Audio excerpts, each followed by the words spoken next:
Eşitlik ve Demokrasi Partisi Eş Genel Başkanı Siirt Milletvekili Sayın Tuncer Bakıran'a ait. Buyurun Sayın Bakıran.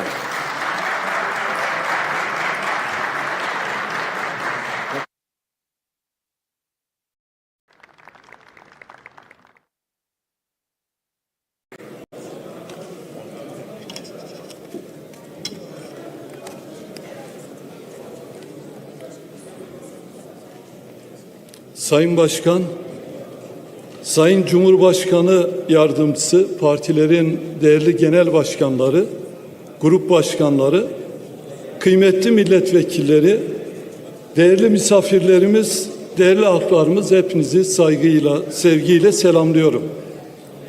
Maraş'ta hayatını kaybeden çocukların ve öğretmenlerimizin ailelerine başsağlığı diliyorum. Siverek'te yaralanan çocuklarımıza acil şifalar diliyorum. Türkiye başsağlığı diliyorum. Bugün çocuklara armağan edilmiş bir bayramı kutlarken bir yandan da çocuklarımızın yasını tutuyoruz. Bu meselede polemik değil, ortak akıl devreye girmeli. Meclis olarak sorumlu kalmalıyız ve gereğini yerine getirmeliyiz. Sayın Başkan, 20. yüzyılın başında Cumhuriyet fikri bir devrimdi. Kurtuluşta omuz omuza savaşan farklı halklar, farklı kimlikler olarak ortak bir zafer kazandık. Ancak kurtuluşun çoğulcu ruhu kuruluşta görmezden gelindi. Oysa o gün başka bir seçenek de vardı. Çoğulcu, demokratik, herkesin kendisi olarak var olabileceği bir cumhuriyet. Bu imkan heba edildi.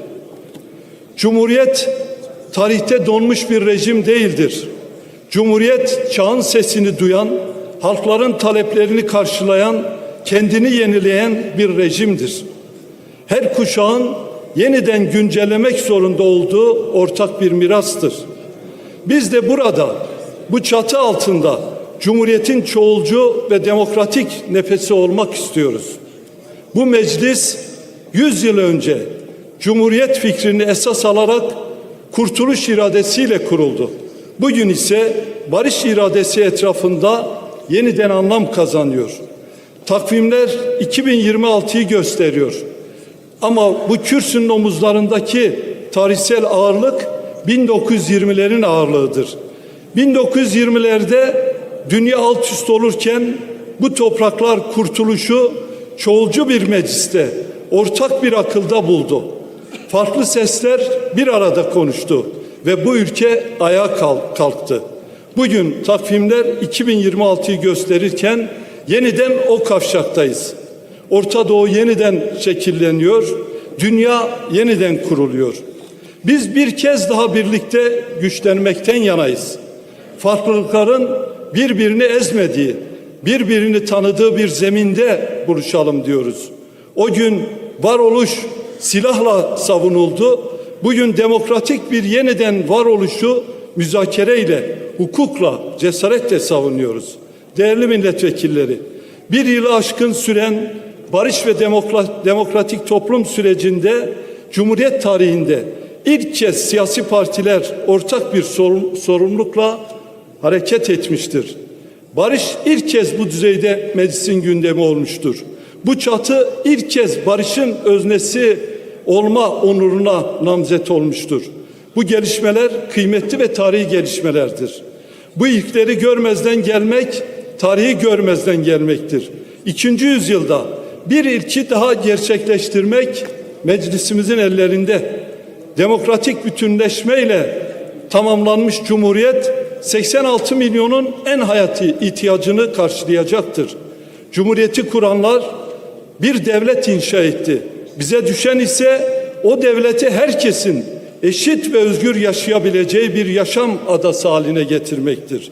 Statükonun korkusuna değil, inşacı aklın cesaretine ihtiyacımız var. Tarihimiz bu cesur deneyimlerle doludur. Sayın Başkan, Cumhuriyet'in 2. yüzyılında demokratik bir akla ihtiyaç var. Bu aklın harcı demokratik cumhuriyettir.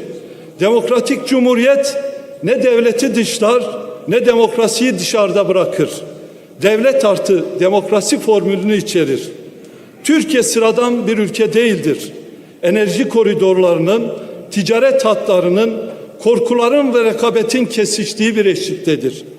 Türkiye sadece coğrafyayla değil, jeopolitikle tanımlanır. Bu yüzden tehditi her zaman büyük, fırsatı her zaman sınırsızdır. Tarihsel akla sahip bir devlet, bekleyerek fırsat tüketen değildir. Aksine her imkanı topluma refah, vatandaşa özgürlük, kendisine güç olarak döndürebilen devlettir. Bu devlet demokratik cumhuriyetle mümkündür. Bu devlet demokrasiyle birlikte tehditlerden korunabilir, sınırsız fırsatlardan yararlanabilir. Değerli milletvekilleri, dünyaya bakalım. Küresel düzen çatırdıyor. Orta Doğu ateşler içinde. Savaşın doğası değişti. Çatışmalar artık yalnızca cephelerde değil, ekonomilerde, enerjinin geçtiği dolaşım hatlarında, enformasyon alanlarında yürüyor. Böylesi bir dönemde iç barış bir tercih değil, tarihsel bir zorunluluktur. Bugün Türkiye'nin en büyük gücü Türklerin ve Kürtlerin ortak mukadderatıdır. Tarih, Türkler ve Kürtlerin ortak coğrafya ve kaderde birlikte yaşamasını zaruri kıldı. Şimdi birlikte yaşamı siyasi rekabetlerle değil, uzlaşma alanlarıyla, ayrımlarla değil, ortak değerlerle inşa edebiliriz. Bu ortaklıklar zayıflarsa devlet zayıflar. Bu ortaklıklar güçlenirse Türkiye güçlenir, 86 milyon kazanır. Sayın Başkan, PKK'nın silah bırakma kararı Türkiye'nin en büyük gelişmesidir. İsyan ve bastırma ile anılan topraklarımızda silahlı bir yapının kendi iradesiyle silah bırakması nadir bir olgunluktur. Demokratik siyasete olan inancın sonucudur. Bu kararı küçümseyen barışı küçümser. Ama barış tek taraflı yürünmez. Barış karşılıklı adımlarla döşenen bir merdivendir. Her basamak bir öncekinin üzerine kurulur. Şüphesiz devletin, siyasetin, toplumun ve örgütün atacağı adımlar vardır. Hiçbirimiz bu sorumluluğun dışında değiliz. Farkındayız. Hiçbir büyük barış bir günde kurulmadı. Ama hiçbir kalıcı barış da karşılıklı irade olmadan sağlanamadı. Bu dönemde tıkayan değil, yol açan bir iradeye ihtiyacımız var. Şüpheye değil, güvene ihtiyacımız var. Değerli milletvekilleri, tarihimiz birlikte yaşamanın büyük yanlarıyla doludur. 23 Nisan bizim, 29 Ekim bizim. Peki bizim olanı bizden almaya azmeden 4 Mart kimin? Biz bu vatanı birlikte kurduk, birlikte koruduk. 1071'den bugüne ara ara güncelleyerek sürdürdüğümüz bir aktimiz var. 1920'de bu akit mecliste bir kez daha tazelemeye çalıştık. Ama o akit 4 Mart 1925'te takrir-i sükunla ağır şekilde zedelendi. Üzerinden 100 yıl geçti. Şimdi zedelenen akiti onarma zamanıdır. Bizim bu topraklarla bağımız daimidir ve hasbidir. 1000 yıl boyunca ahde vefa gösterdik. Kimse tersini söyleyemez.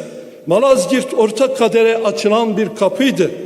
Çanakkale Türk'ün, Kürd'ün, Arap'ın, Laz'ın aynı toprağa birlikte can verdiği bir andı. Selahattin sadece bir komutan değil, adaletin timsalıydı. Eşme ruhu ise 100 yıllık yaraların hala sarılabileceğini gösteren bir umuttu. Bugün bu ruhları ve tarihsel durakları güncelleme zamanıdır. Malazgirt'in birlik ruhunu, Çanakkale'nin vatan duygusunu, Selahattin Eyyubi'nin adaletini, Eşme'nin kucaklaşmasını 23 Nisan'ın halk iradesiyle buluşturmalıyız. Kürtlerin eşit yurttaşlar olarak hukuk içine alınması Cumhuriyet'in demokratik kuruluşunun ikinci eşiği olacaktır. Cumhuriyet bu topraklardaki farklılıkları gözeterek 86 milyonun hukukunu korumalıdır. Cumhurun hukuku mahfuz oldukça Cumhuriyet zeval bulmaz. Değerli milletvekilleri, birlikte büyüyenler olarak birlikte kalmaktan yanayız. Şimdi birlikte barışı inşa etmenin zamanıdır. Şimdi kardeşliği, eşitlik hukuku etrafında örme zamanıdır. Bu bizim kuşağımıza tarihin yüklediği ağır bir yüktür. Bu yükten kaçanlar çocuklarının yüzüne bakamaz. Bu meclis 2. yüzyılda barışın meclisi olma potansiyeline sahiptir. Barışa hiç bu kadar yakın olmamıştık. Tarih savaşa tevessül edenleri değil, barışı kuranları yazar.